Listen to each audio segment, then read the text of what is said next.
Vietnã, 50 anos depois. Os horrores da guerra agora reeditados na Ucrânia. Será que nós podemos tirar lições desse conflito que aconteceu há mais de 50 anos atrás? Se liga no episódio de hoje que eu te conto tudo. Atualiza aí!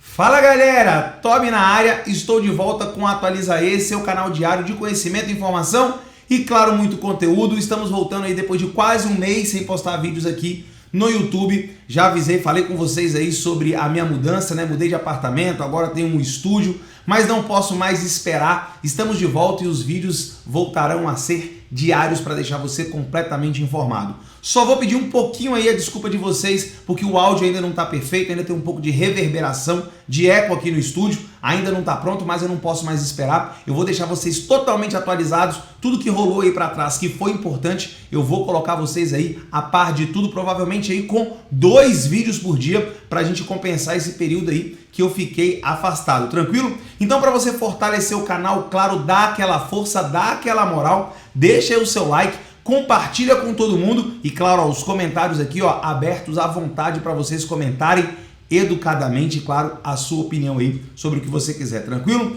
Bora pro assunto de hoje, um assunto que eu pouco vi as pessoas, pouco vi a mídia falando, Guerra do Vietnã. 50 anos depois, 5 décadas depois desse conflito que aconteceu na região da Ásia, na região conhecida antigamente como Indochina, hoje Vietnã, um conflito que envolveu inicialmente a França e suas antigas colônias na Indochina, hoje, né, e depois envolveu Estados Unidos contra a República do Vietnã. Eu não vou dar uma aula sobre o que foi a Guerra do Vietnã não, mas uma explanação geral. Num período de Guerra Fria, onde os Estados Unidos visava conter o avanço comunista e o Vietnã do Norte, seguindo aí a tendência da União Soviética, da China e de outros países da região, fez ali, a Coreia do Norte, por exemplo, fez ali uma revolução, um golpe, no qual o Vietnã do Norte toma o Vietnã do Sul e eles tentam instaurar ali um regime comunista pró-China e também, de certa forma, pró-Moscou, mas principalmente ligado à China.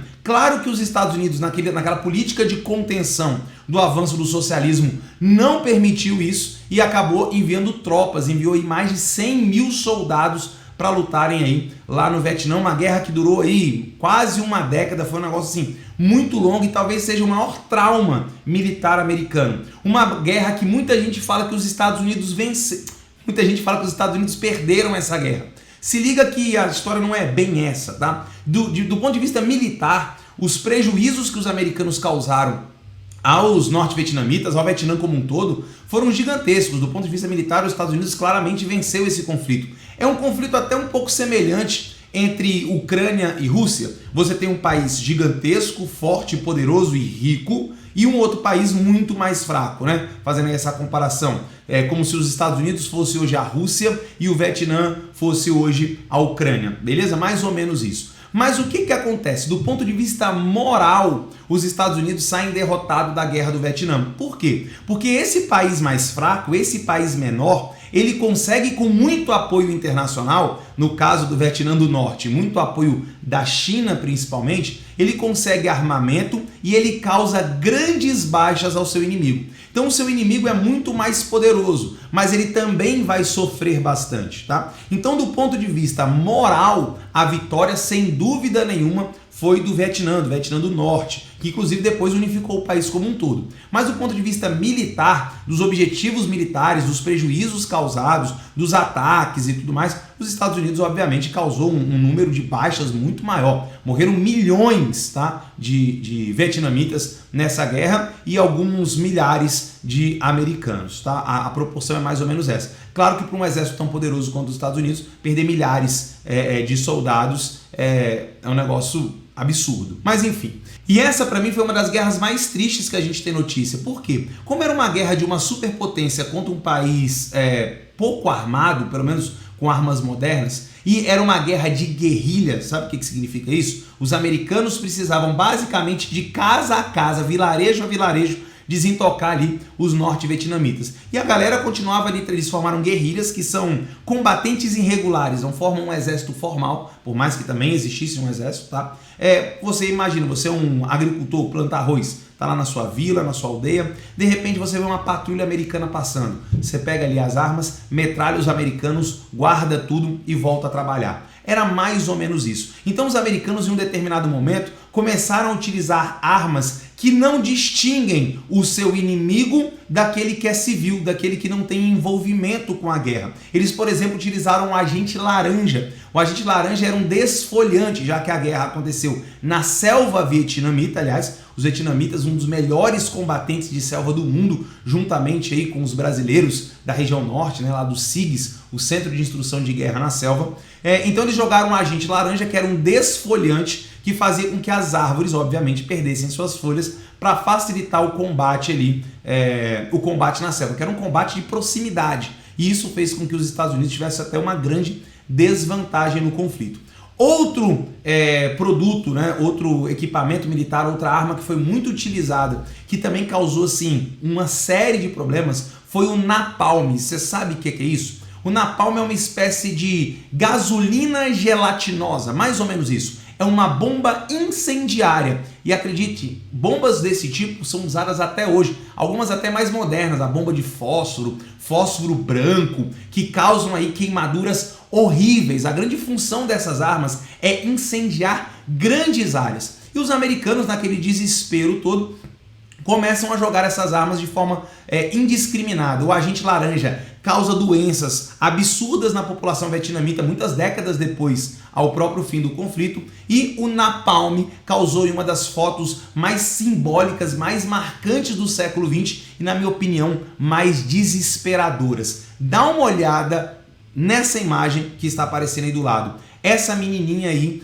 o terror que ela está sofrendo. Pois é, há 50 anos atrás, olha aí, olha que loucura, há exatos 50 anos atrás, essa menina foi atingida pelo napalm, ou seja, os Estados Unidos lançaram aí napalm lá na aldeia que ela vivia e ela teve grande parte do seu corpo completamente queimado por essa espécie de gasolina gelatinosa. Galera, é algo terrível, porque ela não sai do corpo. Essa gasolina gelatinosa, esse napalm, ele não sai do corpo e ele queima a altíssimas temperaturas. Muita gente morreu nesse ataque e essa menina sobreviveu. Se liga na manchete que eu separei para você aí hoje. Olha aí, ó, do Estadão. Menina napalm, sim, assim ela ficou conhecida, porque o momento no qual ela foi atingida e ficou nua, teve suas roupas completamente queimadas. Ela foi registrada por um fotógrafo inclusive salvou a vida dessa menininha e essa foto ficou aí, esse momento ficou eternizado, tá? Menina napalm trata últimas queimaduras 50 anos após foto símbolo da guerra do Vietnã.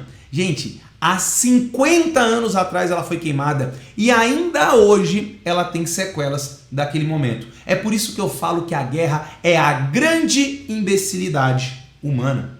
As guerras não deveriam existir, principalmente onde tem crianças. As crianças são as que mais sofrem. Você viu logo no início da guerra da Ucrânia aquela grande fila de refugiados, crianças, bebês de colo, nevando e as mães carregando aquelas crianças. Eu fico impressionado com essa imbecilidade humana, com essa capacidade humana de destruição e a nossa pouca falta de empatia e de amor pelo próximo. Seja esse próximo quem for, aquele que está mais próximo fisicamente a gente ou aquele que está mais distante. Olha só as letrinhas pequenas aí que vão te ajudar a entender o que aconteceu. Gente, desculpe pela pronúncia do nome da menina, vietnamita, fica difícil para mim, hein? Kim, Ave Maria, Kim Pum Phan Tin, acho que é isso. Kim Pum Phan Tin ou Kim Pum Phan Tin, acho que seria mais ou menos isso. Foi fotografada nua em desespero aos 9 anos depois de ser atingida por napalm. Foto se tornou mundialmente conhecida.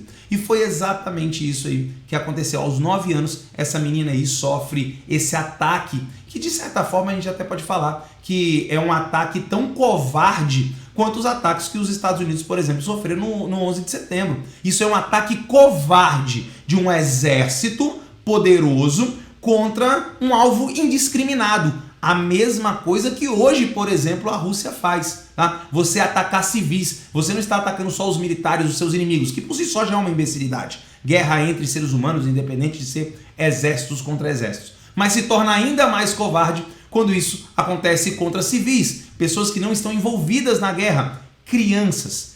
todo o meu repúdio à guerra, a qualquer tipo de guerra. E que bom que essa menina sobreviveu, pôde contar a sua história. Ela ficou relativamente famosa com relação a isso. Hoje já escreveu livro, já dá palestras no mundo inteiro a respeito desses momentos de terror e que ela conseguiu aí, de alguma forma, passar por cima disso, mas até hoje colhe sequelas desse momento aterrorizante que ela viveu. Então, que as guerras no mundo acabem.